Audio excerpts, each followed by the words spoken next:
Hello and welcome to another standard gameplay video on the official MTG Arena channel. Today we're taking a look at a blue-red or Izzet spells deck. So it's an aggressive creature deck that's backing up its few creatures with lots of non-creature spells, and one of the main payoffs from the Brothers' War is Third Path Iconoclast, 2 mana for a 2/1, saying whenever we cast a non-creature spell, create a 1/1 colorless soldier artifact creature token, so reminiscent of Young Pyromancer.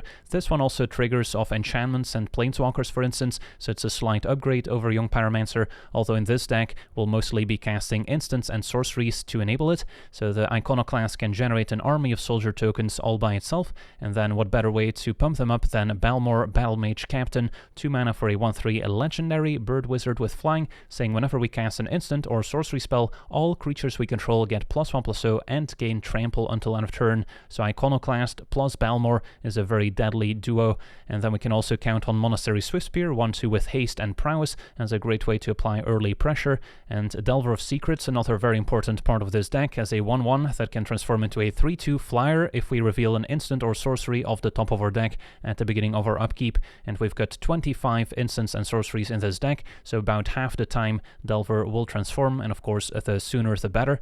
And then taking a look at our non-creature spells, we've got a ton of cantrips, ways to draw extra cards, enable cards like Swiftspear, Iconoclast and Balmor, while digging deeper into the deck so we don't run out of steam. So we've got Ancestral Anger ×4, which can pump our creature up as well as give it trample, and the more copies we've cast, the better it becomes. And we also have 4 copies of Consider, which has been reworded now to say Surveil 1, draw a card, so nice clean templating. And then we also have 4 copies of a Reckless Impulse, which can provide a bit of extra card advantage by exiling the top 2 cards of our library, and until the end of our next turn we may play those cards. So ideally we want to wait to play Reckless Impulse and the other cantrips until we already have some creatures in play that can benefit from casting all these instants and sorceries. And in the case of Impulse, it's also better to wait as long as possible, because let's say we exile 2 2-drops, then we want to have the mana to cast them all in a timely manner. And then we have some removal spells as well, with 3 copies of Fading Hope to bounce the creature, maybe scry 1 in the process. Can also put a stop on our upkeep to maybe help transform a Delver of Secrets by scrying an instant or sorcery to the top of our deck.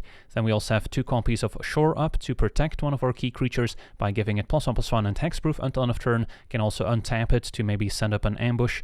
And then we've got some burn spells with 4 copies of Play with Fire. Can also maybe scry 1 to set up a transformation on Delver, and then 4 copies of Lightning Strike. So between Lightning Strike and Play with Fire, we have a lot of reach to finish off an opponent that's low enough.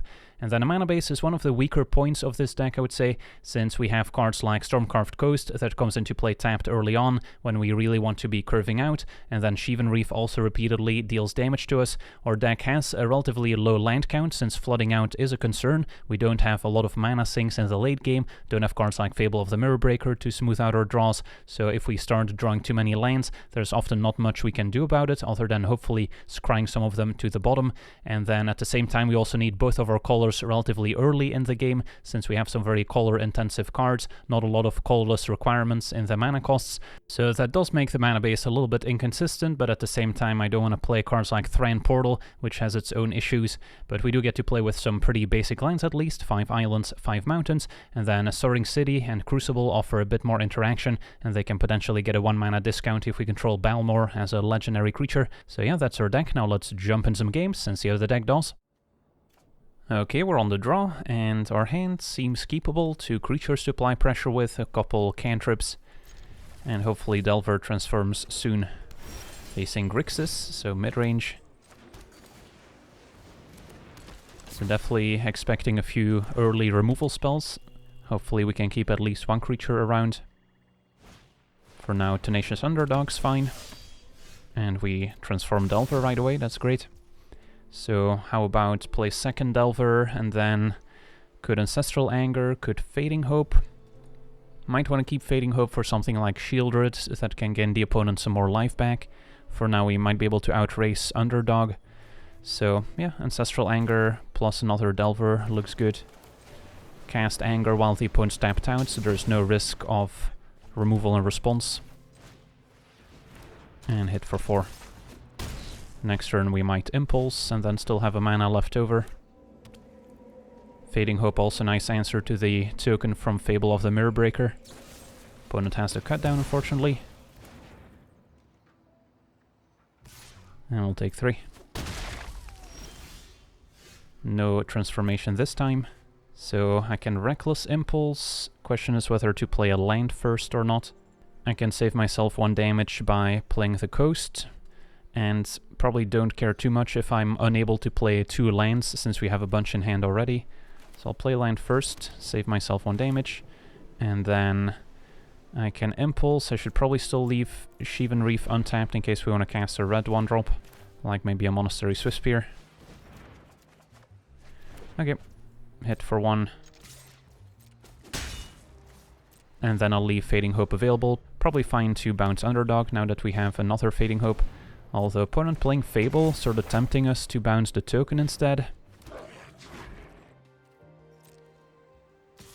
But of course we can bounce both.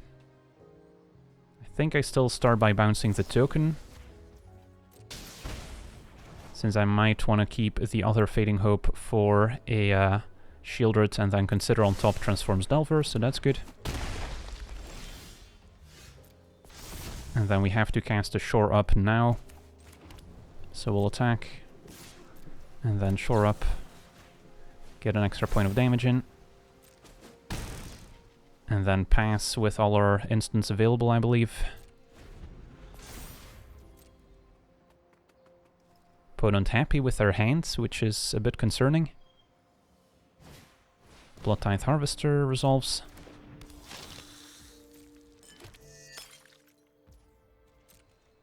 And Underdog attacks. So step 1, consider, see what's next here. Definitely get rid of the land. Soaring City we can channel. So probably consider again. And then do I keep another consider on top? It's gonna cost me 1 life to cast it right now. Digs a card deeper. And we do have a lot of mana available, to be fair. So maybe it's still worth it. And then I can take 3 to bounce Harvester, since we can't afford to lose our Aberration. But I'll take my draw step, so I don't take 1 damage. Although I could upkeep Fading Hope to at least get to Scry before my draw step.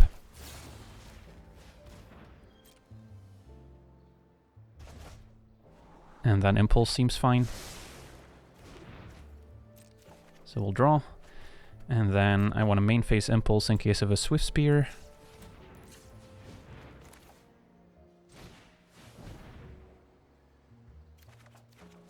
And there's a Swiftspear. So I'll play that now. And move to combat. And hope they don't have any spot removal. Another Swiftspear, not quite as impressive since I don't have a way to enable it.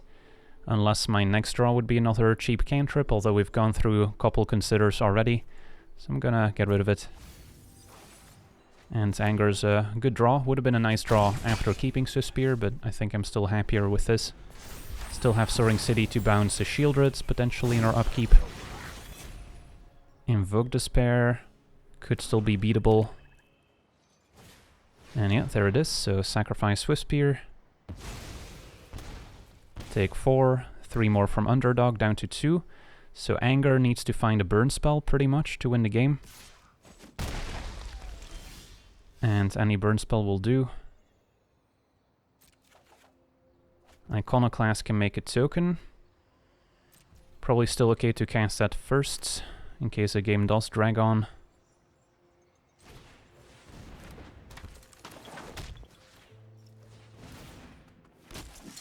And there's a Lightning Strike, perfect. So, opponent down to 1, and now dead. It's an incredibly close game here against Grixis. On to the next one.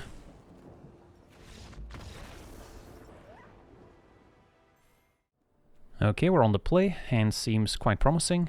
Swiftspear into Iconoclast with a few cantrips to go alongside it. Ideally we stay at 3 lands and don't draw any more. Opponent's got to lay down arms on turn 1. Well, it's too bad, although makes it more likely that Iconoclast survives. And drawing a second is great, even though we cannot quite play Iconoclast and a 1-mana cantrip.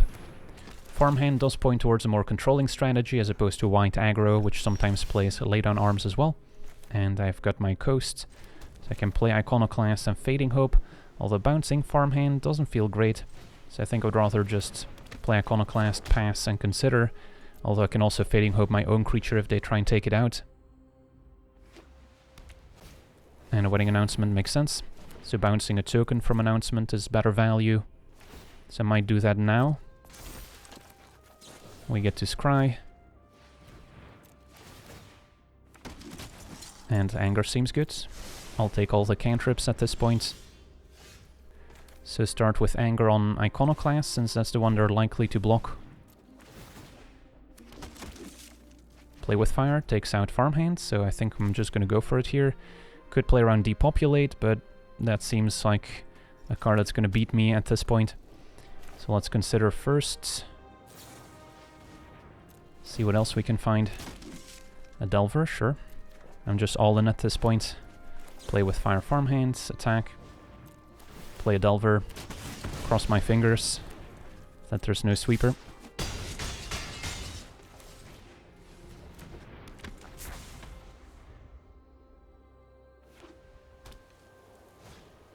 Alright, Restoration's fine. End of turn, make a token. Delver transforms, revealing yet another burn spell, so this could not have gone any better. On to the next one. Alright, we're on the draw. This hand has a very simple game plan. Play Swift Spear and then load it up with Ancestral Anger, which does get better the more copies we play. If our opponent kills Swift Spear, we might be in a bit of trouble, but let's try it. Also gonna be dealing myself quite a bit of damage with Shivan Reef. So, don't necessarily want to face another aggressive deck. Alright, Esper. And Balmor was a nice draw.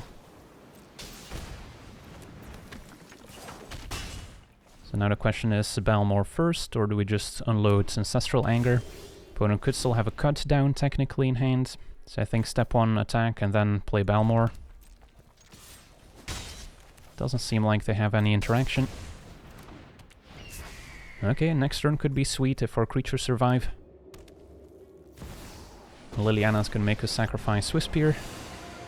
When I win, you're telling me what. So now I think I prefer going for Reckless Impulse over Anger, since we don't need the extra damage to kill Liliana, which is probably still the goal here. And then ideally find some more creatures we can cast. Delver, nice. So take out Liliana, play Delver. And then next turn we can still Lightning Strike, in addition to maybe casting an Anger. So Liliana means probably not an Esper Legends deck, so it might be a more controlling build, which does not necessarily bode well for us. Delver transforms, revealing one of the best possible cards here, Shore Up for protection. So let's attack, and then set up our Lightning Strike. And then I'm happy to shore up.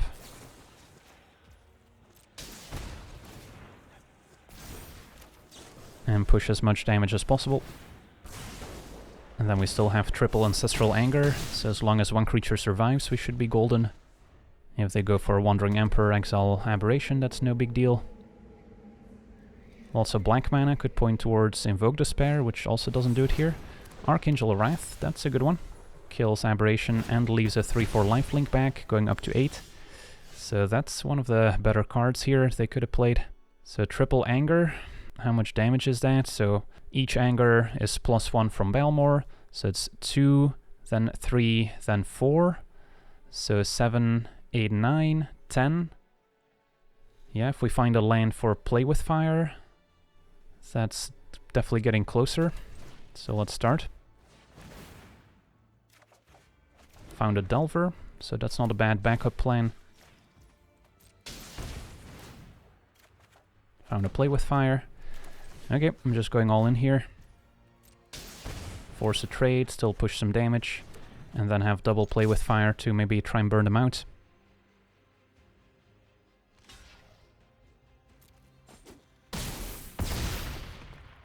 So our opponent's at 5. We have 4 points of burn in hand. Although they may have more Archangels, which is a concern. Sorin can also make life-linking vampires.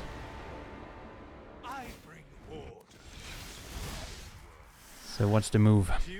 Can take out Sorin before it makes another vampire. Do I need to Reckless Impulse, perhaps? Sure. Find a Lightning Strike and a Fading Hope. So now we have the burn we need to win the game. So I can Fading Hope the vampire. Could even play with Fire Sorin if I wanted to, and then still be able to burn him out.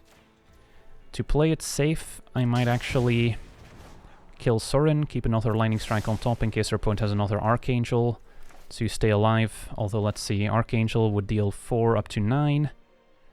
And I guess we cannot unload 9 points of burn, can we? Yeah, I'm a little bit limited on mana. So we'll kill Sorin. The fact that we exiled a Lightning Strike and we still killed Sorin means our opponent can suspect more burn spells in hand. But yeah, let's a Lightning Strike face. And then we can play with fire, play Delver still, if need be. And set up our transformation on Delver. But nope. Play with fire will get the job done. So yeah, very close game here against 4-color midrange. On to the next one. Okay, we're on the draw. Decent hand. Delver into Iconoclast with a couple burn spells. Facing turn 1 planes. Is it white aggro? Is it more controlling? Let's find out. Guardian points towards aggro. So at least Iconoclast is more likely to stick around. And a Flying Delver is going to have a good time connecting a few times until they maybe play a Sarah Paragon. Happy to reveal Ancestral Anger, so yeah, just going to play Iconoclast here and smash. So this should be a very winnable matchup. Thalia could maybe throw a wrench in the works, since we cannot currently kill it.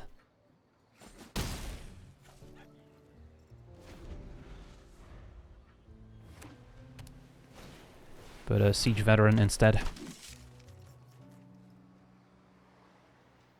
So counter on Guardian maybe. And if that attacks, I'm happy to kill Veteran with our Lightning Strike. Could also upkeep maybe, make a move here with Fading Hope. Try and scry into a land. Although Fading Hope's a better answer to Guardian, resetting the counter. So we have options. Maybe Fading Hope Guardian upkeep, and then if I fail to scry into a land, I can just anger Iconoclast and accept the trade, if that's what they want. Sure.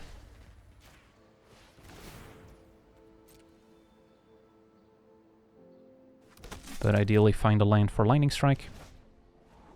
Another Iconoclast isn't bad, but let's dig for land. And we found it.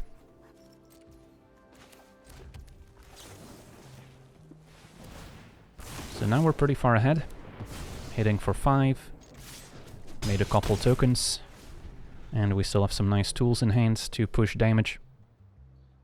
And our opponent concedes. Yeah, that's what a good start does to mono-white aggro. Okay, we're on the draw. This hand could have been keepable with blue mana in it, but as is, it's a mulligan. And yeah, this seems much better. So bottom the coast, so we can curve Swiftspear into Balmor onto potentially. And then Impulse is great to have as a way to refuel.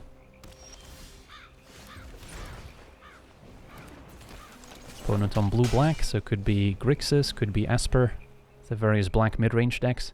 And yeah, being down a card's not ideal, being on the draw also benefits the opponent, so definitely gonna face an uphill battle. For now, our opponent's just blue-black. So if they have a Make Disappear, what's the best case scenario for us? Maybe cast Impulse and have them counter it. Still get a Prowess trigger. Problem is, next turn I won't be able to play Balmor and play with fire. So maybe I do just play Balmor here, but might as well attack first. Doing nothing doesn't seem like a great solution either, since the late game favors our opponents. So we'll just cross our fingers here. Okay, opponent had to go for the throat that they saved for Balmor. So had I gone for Impulse, it might have resolved, they would have killed Swiftspear, and then we would have had a Balmor left over. Might have been a slight improvement. Okay, Fable We can kill the token and then still play Delver. That seems better than playing Impulse.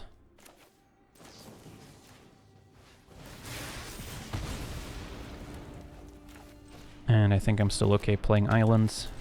Can't think of any discard effects outside of maybe a Liliana of the Veil.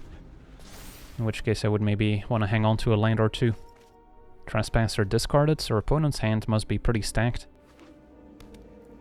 I guess Trespasser not a reason to maybe hang on to an extra land, so we can discard to the ward ability. But we could still use up to 3 mana. Swiss Spear is not a non-creature spell, fortunately. So, yeah, kill Harvester attack. Opponent may have a counter spell at the ready for that as well. Given that they didn't play Trespasser, Harvester also a combo with Fable of the Mirrorbreaker. So maybe the play is play Swift Spear, can pay for Make Disappear, and then next turn we can kill Harvester and maybe attack. Okay.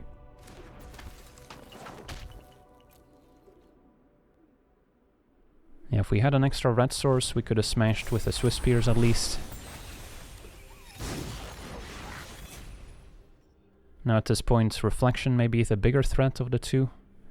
Opponent may also be content just using Harvester now on Delver of Secrets, without trying to get the Reflection Harvester combo online. But yeah, now we're at the stage where if our opponent has any good leftovers like Shieldred, it's going to be pretty much impossible to come back. And given what they discarded to Fable of the Mirrorbreaker, I'm not loving my chances. Corpse Appraiser, another good creature to copy with Reflection.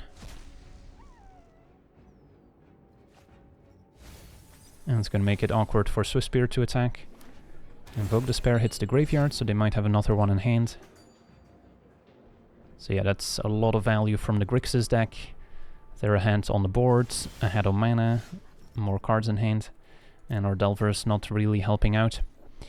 So we'll Impulse, and then we can still Lightning Strike if needed. Land. Yeah, this is probably not the game for us. So Swift Spear attack, and then hope our opponent lines up some blocks and Lightning Strike lines up.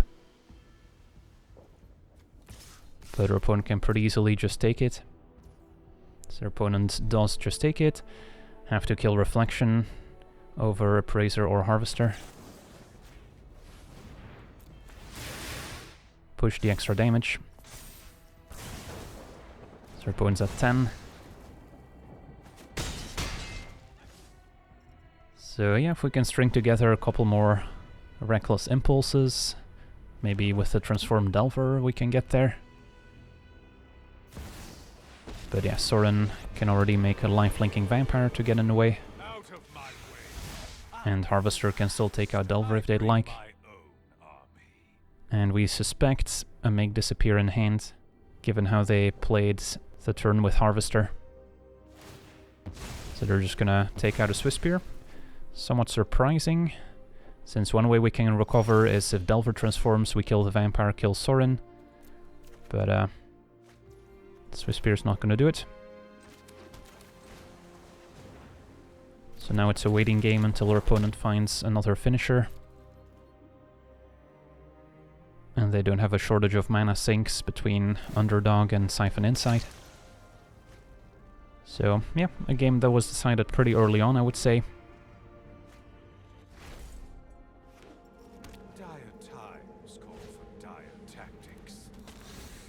And games like this are not too uncommon. Either the opponent kills the few threats you have, or they just outvalue the blue-red deck, and flooding is definitely a concern since we don't have cards like Fable of the Mirrorbreaker to smooth out our draws and get rid of excess lands. So, while the blue-red deck is capable of more explosive starts that can sometimes completely overwhelm a deck like Grixis, on average I think games are going to be closer to this, where the Grixis deck is just going to outvalue us and take over in the mid to late game.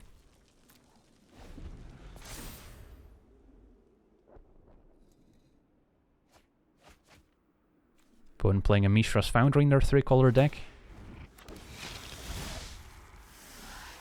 You deal with this annoyance. Corpse Appraiser.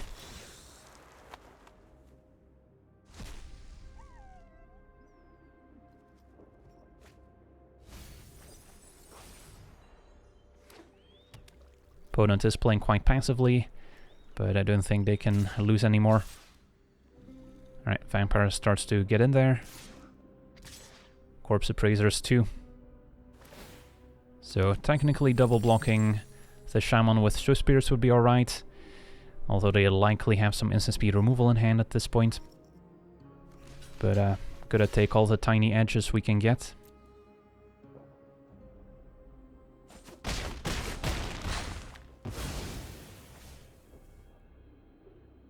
So any sort of comeback starts with Reckless Impulse into another Reckless Impulse. Alright. Well, sometimes you transform Delver on turn 1, sometimes it never does. So, gotta balance things out. Siphon Insight. Can find all our spells now. And are we dead on board?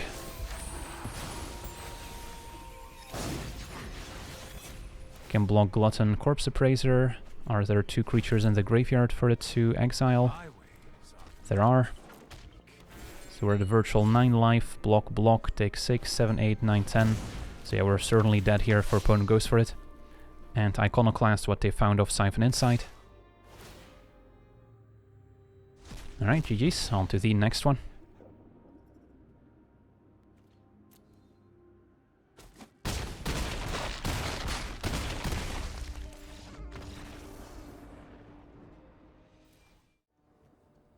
Okay, we're on the play, and our hands features 1 at Delver of Secrets and a lot of burn.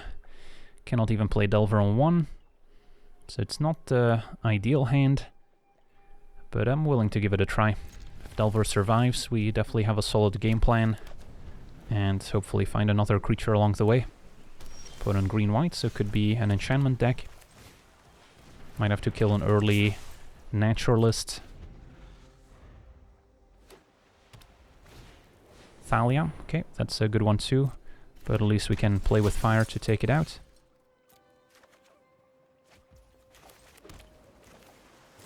And then I can Ancestral Anger here while the coast is clear. Find a Fading Hope. So we've got a lot of interaction at least. Opponent's Band Callers, so a Soldier's deck after all. Let's transform Delver. Iconoclast I'm happy to draw. Could have also decided to Fading Hope in upkeep to maybe set up the Delver transformation, or after we reveal a land, for instance, we can scry to the bottom. But now play Iconoclast, and then I don't hate Fading Hope. Could also pass with all our instants available, although Fading Hope also sets up the Delver transformation perhaps. But our opponent might play, let's say, a Brutal Cathar, which we can then maybe kill in response. Another Siege Veteran. Okay, so now the counters are probably going to go 1 each. So yeah, I think Fading Hope Siege Veteran now is the play. And then a Lightning Strike I'm happy to keep. So Delver will transform. We can clear the Siege Veteran and still have some burn spells left over.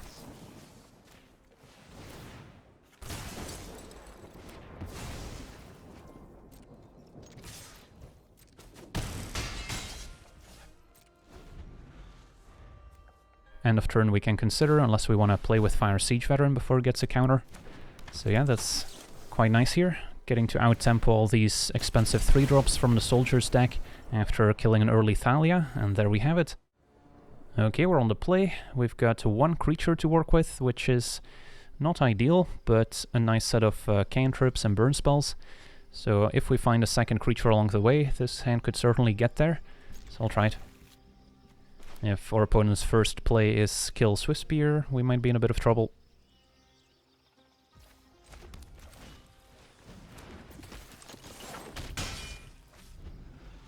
Well, let's see what we're up against.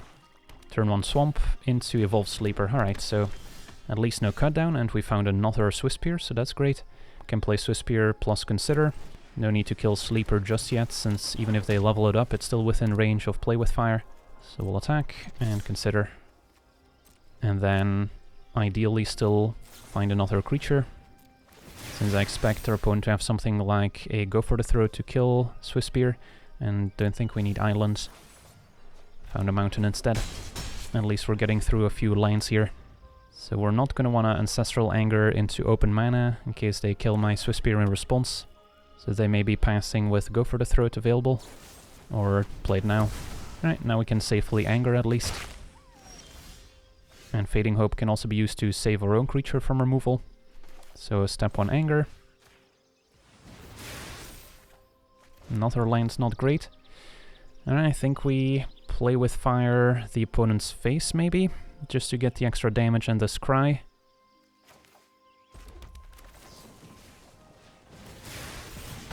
And Iconoclast I'll keep, so that's a good draw coming up. Deal 4. Can wait for the opponent to level up Sleeper and then bounce it. If they play something else, can maybe bounce that instead. Flash Gorger, still manageable. Can either bounce or Lightning Strike it. Opponent hangs back. So I think the play next turn is going to be play Iconoclast, Lightning Strike, Flash Gorger. And keep Fading Hope as more interaction for maybe a Shieldred if that shows up.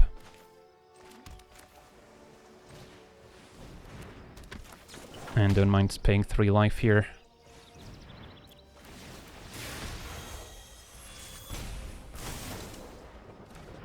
And we'll see if they want a Chum Block. Opponent down to 7. And then we can upkeep, bounce a Shieldred as well before taking damage from it. And yep, right on cue. Alright, let's bounce, and then we don't get to scry, but might as well prevent 2 extra damage. And a Shore Up's great, so now if I attack with a team, they block Iconoclast. If I Shore Up Swiss Spear, that's 4, 5. No, opponent just takes it, so in that case we should have lethal.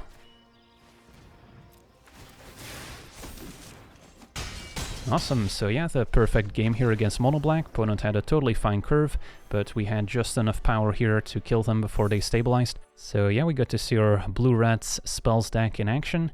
And yeah, overall it's definitely the type of deck that's capable of these very explosive, high-efficiency starts, but it also has some issues sometimes where your Delver doesn't transform or you end up drawing a few too many lands, and we don't have a ton of mana sinks in the late game, so it needs a good mix of early creatures, cantrips to enable the creatures, and then hopefully some interaction to clear a path. So not the epitome of consistency, but if you're a fan of these Blue-Red Spells decks, this can certainly get you some wins. So that's going to do it for today's gameplay. I want to thank you for watching, hope you enjoyed, and as always, have a nice day.